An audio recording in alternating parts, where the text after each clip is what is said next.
Jangan keliru, ini golongan yang sebenarnya berhak terima zakat, infak, dan sedekah. Ini yang jarang dimanfaatkan. Dan saya selalu berikan masukan pada Basnas. Kalau butuh sesuatu, saya mau tanya dulu, ZIS itu artinya apa? ZIS. Z-I-S. Z-I-S. Apa kepanjangannya? Zakat, infak, sedekah. Kita taunya itu mengeluarkan saja. Tapi distribusinya nggak didalami. Padahal mungkin ada hak kita di situ. Dan bukan aib kita mengambil itu. Bukan aib. Jadi nggak semua orang ngambil zakat itu fakir miskin. Bukan. Tidak semua orang ngambil infak itu bagian dari orang lemah. Bukan. Buktinya apa?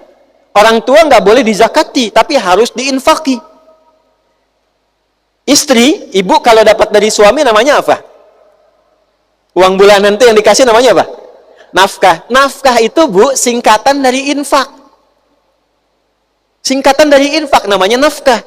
Itu ada di Quran surah keempat ayat 34. Ar-rijalu qawwamuna 'alan nisa bima faddalallahu ba'dahum 'ala ba'din wa bima anfaqu. Kata Allah, infak wajib suami yang pertama itu pada istri dan keluarganya. Karena orang kita suka menyingkat-nyingkat, maka disingkat jadi nafkah. Ikomat jadi komat. Adi jadi di, ade jadi de, sini de. Ya, itu singkatan, asalnya itu infak. Infak itu nanti dibagi 3. Ada infak untuk keluarga, inti, istri dan anak-anak. Ada infak untuk orang tua dan kerabat. Ada infak umum fi sabilillah. Infak. Zakat itu 8 golongan. Siapa 8 golongan ini? Ya, Quran surah 9 ayat ke-60. 1, fakir. Ini memang yang sudah tidak ada pekerjaan. Ini nggak masuk kualifikasi ya. Semua, saya, kita, Anda tidak. Nggak ada pekerjaan, tidak punya kemampuan bekerja, kebutuhan banyak. 2, miskin. Miskin itu punya aktivitas pekerjaan, tapi tidak mendukung, tidak mencukupi kebutuhan. Nanti babnya akan ditarik lagi pada pengelolaan. Kenapa nggak cukup tuh? Makanya nanti ada yang masuk kepada bab zakat, ada yang masuk pada bab infak. Dibagi 2. Ada miskin karena memang pekerjaannya tidak berimbang dengan kebutuhan dan butuh support. Ada yang kedua, kalau yang pertama ini zakat yang dikeluarkan, yang kedua ini adalah support untuk mengangkat dia menjadi lebih stabil. Ya, misal pengen usaha gitu kan, atau misalnya terima gaji yang diberikan, tapi ini wajar, ini anak ada sekolah, ini ada kebutuhan rumah tangga, nggak cukup nih, ada support, lewat mana? Lewat infak, bukan dari zakat.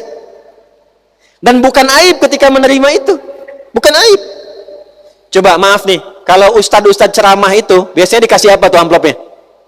Infak, ya kan? Masjid itu ada kotak apa namanya? Infak.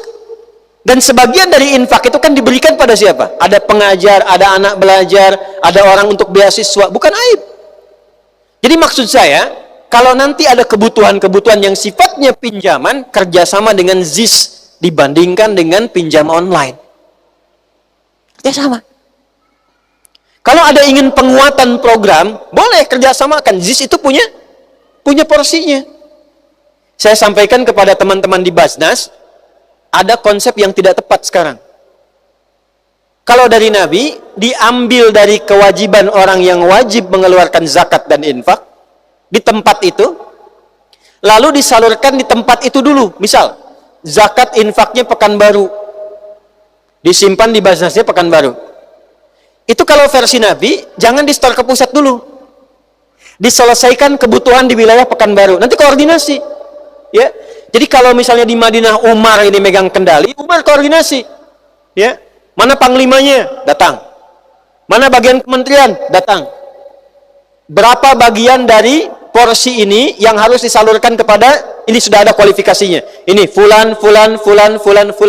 Zaman Utsman itu semua militer, baik darat, termasuk angkatan laut, udara belum ada, darat dan angkatan laut, itu tidak ada yang berpikir tentang keluarganya. Karena semua kebutuhan-kebutuhannya terpenuhi di atas kebutuhan pokok. Dari mana posnya? Baitul Mal. Baitul Mal itu posnya apa? 2. bagi Anda yang sudah mengenakan seragam ini, itu masuk kategori mujahid fi sabilillah. Dapat bagian ke-8, wa fi sabilillah. Saya selalu katakan pada teman-teman, kalau sudah menggunakan seragam ini, ibu bangga bu, suami ibu bu. Ya, dan teman-teman Anda mesti bangga, yang muslim ya saya katakan. Ini seragam Anda kebanggaan. Bukan cuma saat Anda jadi kesatria di langit. Catat pesan saya ini. Bukan saat sekedar Anda menjadi kesatria di langit. Tapi ini dibawa sampai di hadapan Allah ketika saat dihisab. Dibawa sampai hari kiamat jadi kebanggaan saat dihisab. Perhatikan baik-baik. 3 golongan yang dalam hidupnya tercatat pejuang akhirat. 1, ulama yang mengajarnya ikhlas karena Allah. Bukan ulama pencari dunia ya. Ulama yang mengajar ikhlas karena Allah. Jadi ada ulama ahli kitab, ada ulama ahli proposal. Nah, itu ada ya. Kedua, pencari ilmu yang diniatkan untuk ibadah. Quran surah 9 ayat 122. Pencari ilmu yang diniatkan untuk ibadah. Keluar ke Madinah, ke Mekah, ke Al-Azhar di Mesir, ke Libya, ke Tripoli, ke Tunis, supaya pulang jadi ustadz, jadi ulama, ngajar masyarakat. Itu fisabilillah. Kalau wafat sedang belajar, itu meninggalnya syahid. Ulama mengajar, wafat lillah karena Allah, itu syahid. Syahid akhirat. Jadi dikuburkannya, dimandikan sama seperti orang biasa, tapi nilainya syahid. Ketiga, ini yang harus diviralkan di kalangan teman-teman. Anda yang menggunakan seragam-seragam untuk menjaga ketahanan, keamanan bangsa dan negara. Ini pakaiannya pakaian perjuangan. Makanya resolusinya resolusi jihad. Jadi mesti ada kebanggaan pakai ini. Saat di kantor, saat terbang. Makanya jaga itu pakaian takwa Anda. Jangan pakai seragamnya untuk maksiat. Jangan pakai korupsi. Jangan terjebak riba.